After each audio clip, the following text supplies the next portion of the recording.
choke you down just like a pill.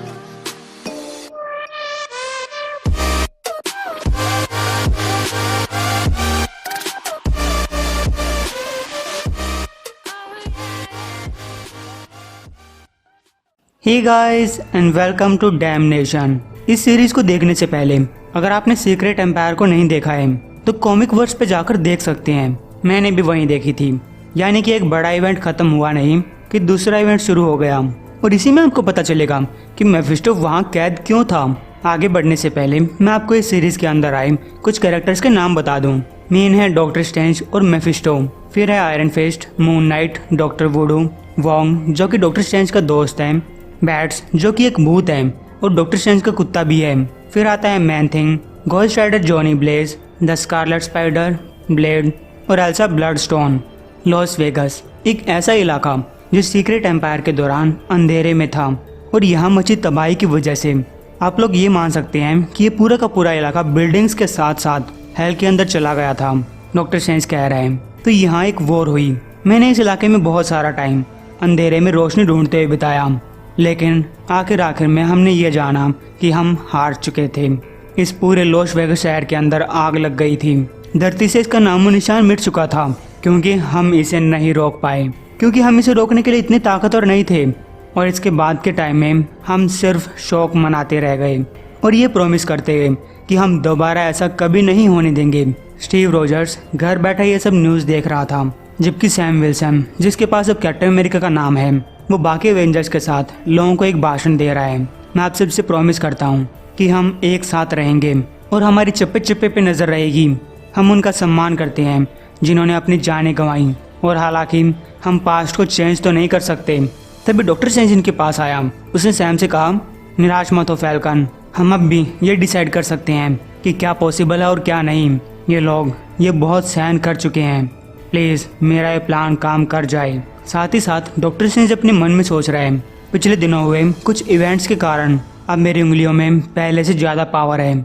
सवाल ये है कि मैं अपनी उंगलियों को किस तरफ इशारा करता हूँ। हमने बहुत सारा टाइम लड़ते हुए बिताया, एक ऐसे खतरे के खिलाफ जो एक इन्वेजन कर रहा था, एक मॉन्स्टर के खिलाफ और एक दूसरे के खिलाफ। अब टाइम है कि मैं कुछ और करूँ। फाल्कन डॉक्टर स्ट्रेंज को समझाने की कोशिश करता है, लेकिन डॉक्टर स्ट्रेंज ने उस जले हुए शहर की मिट्टी को अपने हाथ में लिया और अपनी पावर्स का यूज करते हुए लॉस वेगस शहर को फिर से बनाने लगा। वह इसे हेल में से वापस खींच लाया। इतना सब कुछ जल जाने के बावजूद भी ये शहर ठीक वैसा हो चुका था जैसा ये पहले था और इस काम ने डॉक्टर स्ट्रेंज के पसीने छुड़ा दिए। होकाई पूछता है, डॉक्टर स्ट्रेंज ये आपने क्या किया? डॉक्टर स्ट्रेंज ने कहा, हम अपने आप को अवेंजर्स कहलाते हैं और किसी टाइम पे हमें अपने इस नाम का सम्मान करना चाहिए। यही हमारा काम है, चीज़ों को सही करना।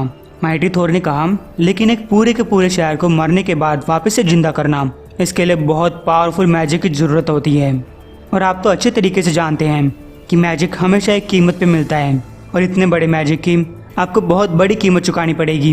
डॉक्टर स्ट्रेंज ने कहा, बिल्कुल थोर, लेकिन ये तो देखो कि उस कीमत में हमें क्या मिला। गाइस इस शहर के साथ साथ मरे हुए लोग फिर से जिंदा हो चुके थे, फैमिलीज फिर से एक साथ आ गई, लोग फिर से ठीक होने लगे, वो खुश होने लगे। यही हमारा काम है। लेकिन वहाँ कुछ ऐसा हुआ जो डॉक्टर स्ट्रेंज ने एक्सपेक्ट नहीं किया था। उनके सामने की जमीन हिलने लगती है। देखते ही देखते उस जमीन में दरार पड़ने लगी और एक झटके के साथ कोई चीज़ वहाँ से बाहर निकली। डॉक्टर स्ट्रेंज ये देखकर हैरान था। ये हेल से निकला हुआ एक बहुत बड़ा टावर है जो बाकी सारे लॉस वेगस के साथ हेल से बाहर निकल आया। तभी एक डेमन उस टावर से बाहर निकलता है और ये लंबी चौड़ी तारीफ करते हुए उसे होटल इन्फर्नो का नाम देकर उसका उद्घाटन कर देता है। उसने कहा, हम जानते हैं कि आप किस्मत के ऊपर कितना यकीन करते हैं, तो हमारे साथ मौका लेकर देखिए। हमारे पास सब कुछ है जो आपको चाहिए और आपको ये तक पता नहीं चलेगा कि आप कितने लंबे टाइम तक डैमिनेशन के अंदर हैं, क्योंकि अगर आप एक बार अंदर आ गए तो आप मुक्ति को भूल जाएंगे। तो आ जाओ, सारे आ जाओ, या फिर अभी के लिए सिर्फ एक ही आ जाओ। फाल्कन ने कहा, स्ट्रेंज बहुत तरीके है, तुमने क्या कर दिया? डॉक्टर स्ट्रेंज कहता है, मैं जानता हूँ, मैं इसे हैंडल करूँगा। तो गाइस डॉक्टर स्ट्रेंज अपने कपड़े साफ करता हुआ उस होटल के अंदर घुस जाता है। उसके अंदर जाते ही दरवाजे सील हो गए, क्योंकि जिस चीज़ का भी मुझे सामना करना है मुझे अकेले ही करना होगा। उस होटल के अंदर डॉक्टर स्ट्रेंज को कई सारी कैसीनो मशीन्स दिखाई देती हैं जहाँ पे काफ़ी सारे डीमर्स खेल रहे थे। जिन्हें डॉक्टर स्ट्रेंज को वहाँ पे आया देखकर अजीब लगा। फिर डॉक्टर स्ट्रेंज ने एक लेडी से पूछा कि ये जगह क्या है, क्या तुम मेरे कुछ सवालों का जवाब दे सकती हो। लेकिन उस लेडी ने कहा कि तुम यहाँ के नहीं लगते, इसलिए मैं तुम्हारे सवालों का जवाब नहीं दे सकती। तभी उस होटल का सिक्योरिटी गार्ड वहाँ पे आया। उसे लगा कि डॉक्टर स्ट्रेंज वहाँ के डीमंस को परेशान कर रहा है, इसीलिए वो डॉक्टर स्ट्रेंज को पकड़ कर ले जाने लगता है। डॉक्टर स्ट्रेंज ने कहा, हे मैं तुम्हें पहचानता हूँ, एस्मोडियस यही नाम है ना तुम्हारा, तो मुझे लग रहा है कि तुम ही इस होटल को यहाँ पर लेकर आए हो, लेकिन तुम तो कैद थे ना। एस्मोडियस ने कहा, अरे तुम बहुत बकवास करते हो, मेरा बॉस तुमसे बात करना चाहता है। गाइस एस्मोडियस डॉक्टर स्ट्रेंज को मेफिस्टो के पास लेकर गया।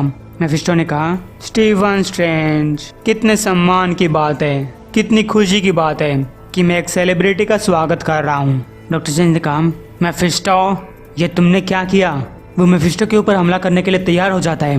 मेफिस्टो उसे रोकता है, वो तुम इस सिचुएशन को गलत समझ रहे हो। मेरे प्यारे डॉक्टर, मेरा इसमें कोई हाथ नहीं है, मैं तो यहाँ पे विक्टिम हूँ। डॉक्टर स्ट्रेंज ने कहा, हम दोनों ही इस बात को जानते हैं कि तुम झूठ बोल रहे हो, और मैं तो ये भी कह सकता हूँ कि झूठ बोलने का आविष्कार तुमने ही किया था।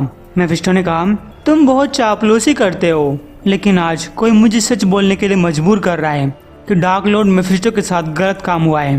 लो तुम खुद ही देख लो। डॉक्टर स्ट्रेंज ने कहा, हे हाथ दूर रख। तो मेफिस्टो कहता है, मूवी देखते टाइम बोलना एक पाप है। ये देखो मैं अपना खुद का काम कर रहा था, वो काम कर रहा था जिसके लिए मुझे कोई थैंक्स नहीं बोलता। मैं मानता हूँ कि चीज़ें थोड़ी सी पुरानी हो गई थी, बेसवाद हो चुकी थी, लेकिन एक डील तो डील होती है ना, किसी को तो पापियों को दंड देना होगा। फिर भी ये मेरे लिए एक सरप्राइज था जब इस अर्थ का पापियों से भरा हुआ सबसे बड़ा शहर हमारी गोद में आ गिरा, लॉस वेगास। इतनी सारे सोल से मेरे पास काफ़ी पावर्स आ सकती थी और इसमें मुझे बहुत सारा काम भी करना पड़ता, लेकिन मैं आए हुए तोहफे को अपने हाथ से जाने नहीं दे सकता।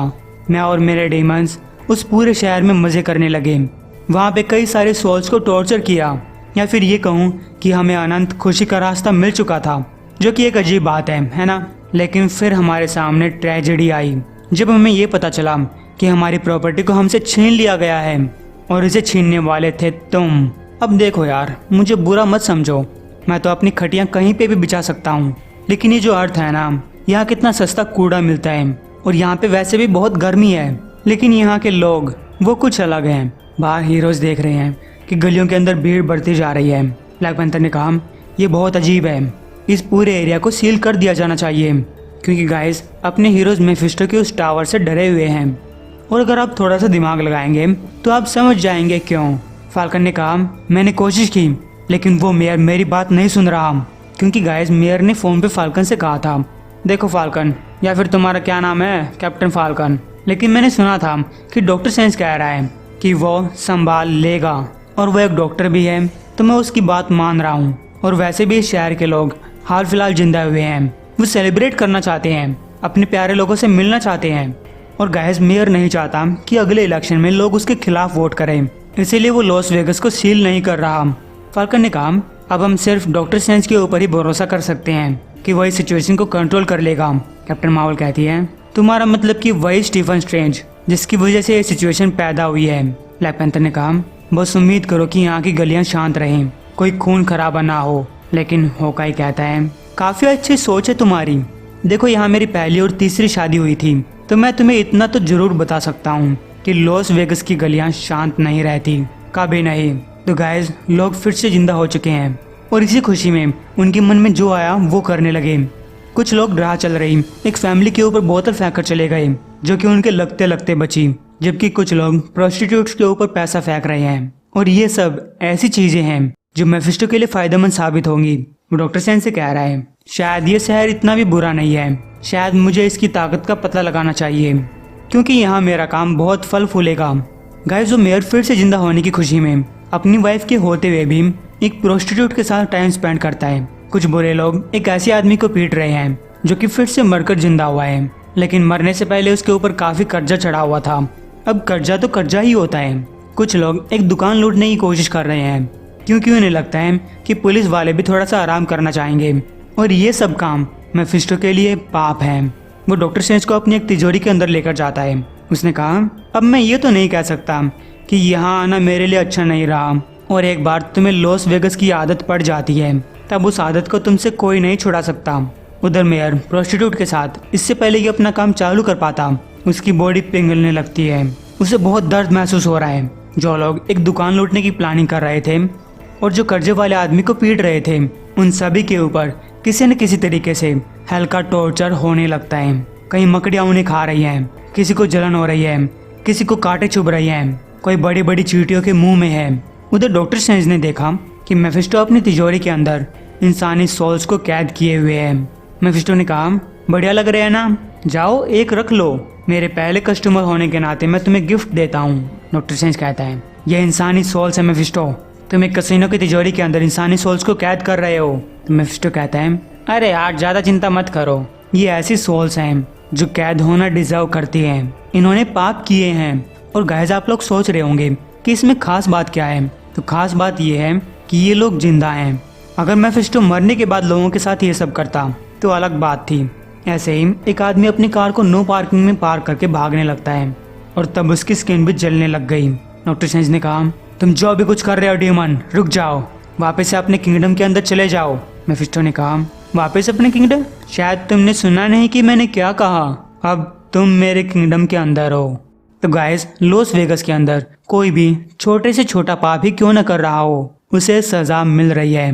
मेफिस्टो ने कहा, पाप, इसमें ज्यादा कुछ करने की जरूरत नहीं पड़ती, तुम नेचुरली ये सब करते हो और इंसानियत की शुरुआत से ही करते आए हो। मैं तो ये भी कह रहा हूँ कि मैं खुद पाप कर रहा हूँ। देखो मैं ये कहना चाह रहा हूँ कि जो चीज तुम्हें करने से मना की जाती है तुम उसी को करते हो और इसमें लोगों की गलती नहीं है। मैं लोगों को समझता हूँ, उनकी तारीफ करता हूँ, वह एक दूसरे को बीच में से फाड़ना चाहते हैं, वो खून देखना चाहते हैं और मैं यहाँ उनको खून दिखाने के लिए आया हूँ। डॉक्टर स्ट्रेंज ने कहा, तुम गलत कह रहे हो मेफिस्टो, अब भी यहाँ काफी अच्छे लोग हैं जो तुम्हारे इस जासे में नहीं आएंगे, फिर चाहे तुम उनको कितना ही करप्ट क्यों ना कर दो, अब भी हीरोज हैं। तो गाइस उधर हीरोज लोगों को पाप करने से रोकने के लिए नीचे आ जाते हैं। इधर मेफिस्टो ने कहा, अच्छा वो लोग, अरे क्या बकवास कर रहे हो, क्या तुम उनके बारे में अच्छे से जानते भी हो? एक बार के लिए मैं ये मान लूं कि इंसान पाप नहीं करेंगे लेकिन हीरोज ये तो 100% पाप करेंगे। डॉक्टर स्ट्रेंज ने कहा, मैं मानता हूँ कि उन्होंने पास्ट में कुछ गलतियाँ की होंगी लेकिन अब वो अपनी गलतियों से बाहर निकल आए हैं। तो मेफिस्टो कहते हैं, अगर तुम्हें इतना ही विश्वास है ना तो मेरे साथ शर्त लगाओ, तुम्हें अपनी सोल की शर्त लगानी होगी, क्योंकि अगर मेरे पास सॉर्सरर सुप्रीम की सोल आ जाती है तो मैं बाकी हेल लॉर्ड से ऊपर हो जाऊंगा। लेकिन तुम भी तो इस गेम में माहिर हो, गुड वर्सेस एविल। अगर मैं जीत जाता हूँ तो मुझे तुम्हारी सोल मिलेगी और अगर तुम जीतते हो तब मैं वापस अपने रैम के अंदर चला जाऊंगा और वो तिजोरी जिसमें मैंने इंसानी सोल्स कैद करके रखी हुई हैं मैं उसे भी खाली कर दूंगा। तो गाइस डॉक्टर स्ट्रेंज उसके साथ शर्त लगा लेता है और मेफिस्टो इसे एक डील मानता है। उधर थोर लोगों के ऊपर हमला करने की कोशिश करती है। पार्कर ने कहा, थोर ध्यान से, ये अब भी सिविलियंस हैं, फिर चाहे इनके साथ कुछ हुआ हो। थोर ने कहा, इनके साथ क्या हुआ है? ये इंसान, ये अपने कामों की रिस्पॉन्सिबिलिटी कभी नहीं लेते, ये हमेशा किसी दूसरे को दोषी मानते हैं, मैं इनके ऊपर अपना टाइम वेस्ट क्यों करूं? कैप्टन मार्वल ने कहा, कम से कम हम लोग कुछ सॉल्यूशन निकालने की कोशिश कर रहे हैं, शायद हमें इन लोगों को एक पेरीमीटर के अंदर डाल देना चाहिए। ब्लैक पैंथर ने कहा, हाँ शायद एक बहुत बड़ी शील्ड के अंदर जिसे तोड़ा ना जा सके। गाइस इस बात को सुनकर कैप्टन मार्वल को गुस्सा आ गया क्योंकि सीक्रेट एम्पायर के दौरान कैप्टन अमेरिका ने अर्थ के चारों तरफ एक शील्ड लगा दी थी जिसे कैप्टन मार्वल और उसके बाकी साथी कुछ भी करके तोड़ नहीं पा रहे थे। वो कहती है, क्या कहा तुमने मुझसे? क्योंकि उस टाइम तुम अपना पिछवाड़ा वकांडा में छुपाए हुए थे, कम से कम मैं कुछ कर तो रही थी। फिर सैम विल्सन कैप्टन मार्वल को कुछ ऐसी बात कहता है जिससे उसका गुस्सा और भड़क गया। कैप्टन मार्वल ने कहा, तुम तो ये तक नहीं बता पाई कि तुम्हारा दोस्त एक हाइड्रा का एजेंट है। होकाई कहता है, ओ माय गॉड, रुक जाओ, तुम सब लोग हमेशा लड़ते रहते हो, एक दूसरे के साथ बहस करते रहते हो, लड़ते रहो। तभी ब्लैक पैंथर होकाई को शांत रहने के लिए कहता है और गाइस तभी देखते ही देखते उन सब हीरोज के सिर में दर्द होने लगता है क्योंकि उधर डॉक्टर स्ट्रेंज अपनी शर्त हार चुका था। उसने कहा, तो हाँ डॉक्टर स्ट्रेंज, चलो हमारा छोटा सा गेम खेला जाए। मैं तो पहले से ही जानता था कि यही सब होगा, लेकिन शायद तुम्हें भी ये पता होना चाहिए कि कैसीनो का मालिक हमेशा जीतता है। तो गाइस डॉक्टर स्ट्रेंज के साथ हुई डील की वजह से मेफिस्टो ने इन सारे हीरोज को घोस्ट राइडर्स में कन्वर्ट कर दिया ताकि वो सब मेफिस्टो के लिए काम कर सके। उधर डॉक्टर स्ट्रेंज का पुराना साथी वोंग अपने घर बैठकर टीवी देख रहा था, लेकिन उसके दरवाजे को कोई रह रहकर खुरच रहा है। वोंग ने गेट खोलकर देखा कि वो डॉक्टर स्ट्रेंज का घोस्ट डॉग बैट्स है। वोंग ने कहा मुझे कुत्तों से एलर्जी है और वापस से गेट बंद कर दिया। बैट्स दरवाजे के आर पार निकल आया। उसने कहा ये तो अच्छी बात नहीं थी बॉस। वोंग कहता है तो मेरे घर के दरवाजे को खुरचना कौन सी अच्छी बात है। बैट्स कहता है मैं आपके बारे में बहुत कुछ सुन चुका हूँ। वोंग ने कहा बढ़िया है, लेकिन मैं तुम्हारे बारे में कुछ नहीं जानता। बैट्स कहता है हमारा एक कॉमन फ्रेंड है और वो इस टाइम बहुत बुरा फंसा हुआ है। डॉक्टर को आपकी मदद चाहिए। वोंग चिल्लाया अरे अब क्या हो गया। देखो बैट्स मेरी बात सुनो। स्टीफन स्ट्रेंज ने अपने आप को जिस किसी भी मुसीबत में फंसाया है वो अपने आप बाहर निकल सकता है। उसने मुझसे साफ साफ कहा था कि उसे मेरी सलाह नहीं चाहिए। अब तुम मुझे डिस्टर्ब मत करो, मैं पहले अपनी खबर मिस कर चुका हूँ। तो बैट्स ने कहा मैं समझ सकता हूँ, लेकिन इस टाइम पे सिर्फ डॉक्टर स्ट्रेंज ही मुसीबत में नहीं है, लॉस वेगस मुसीबत में है। लॉस वेगस के साथ कुछ हुआ है। तो गाइस वोंग अपने पतीले में देखता है। उसने कहा यकीन नहीं हो रहा कि डॉक्टर स्ट्रेंज ने ये सब किया। अब मेफिस्टो अर्थ पे खुला घूम रहा है और वो अपने साथ हेल भी लाया है। टाइम के साथ साथ वो दूसरे शहरों में भी फैल जाएगा। बैट्स कहता है मैंने डॉक्टर स्ट्रेंज को बताने की कोशिश की थी कि ऐसा मत करो, लेकिन कोई भी उस आदमी की बात नहीं सुनता जो तुम्हारी गार्डन में पोटी करता है। वोंग बैट्स को अपने साथ किताबों के पास ले आया। उसने कहा ये डार्क लॉर्ड और उसकी आर्मी हमारे लिए बहुत ताकतवर हो सकते हैं, हम अकेले उनका मुकाबला नहीं कर पाएंगे। बैट्स कहता है अरे मैं उनका मुकाबला नहीं कर रहा। वोंग ने कहा उनको हराने के लिए हमें काफी सारे लोगों की जरूरत है। मैं उन लोगों को बुलाना चाहूंगा जो कि पहले भी उसकी आर्मी का सामना कर चुके हैं। बैट्स कहता है शायद तुम्हें उनको भी बुला लेना चाहिए जो चीजों को अच्छी तरीके से तोड़ना जानते हैं, जैसे कि हल्क। वोंग ने कहा नहीं, वो हमारे किसी काम नहीं आएगा, लेकिन ये जरूर आएंगे। एक वैम्पायर हंटर, एक मून नाइट, एक डीमन स्लेयर, डॉक्टर वुड और मैन थिंग, फिर आता है आयरन फिस्ट और लास्ट में है Johnny Blaze the Ghost Rider. तो गाइस इसी सीरीज के अंदर आपको ये भी जानने को मिल सकता है कि जॉनी ब्लेज हेल का राजा कैसे बना। तो उम्मीद आपको एपिसोड पसंद आया होगा। मुझे नहीं पता कि इसके ऊपर आपका क्या रिस्पॉन्स आने वाला है, इसलिए एम करते हैं 1000 लाइक्स के लिए। उम्मीद आप जल्दी पूरा करवा देंगे।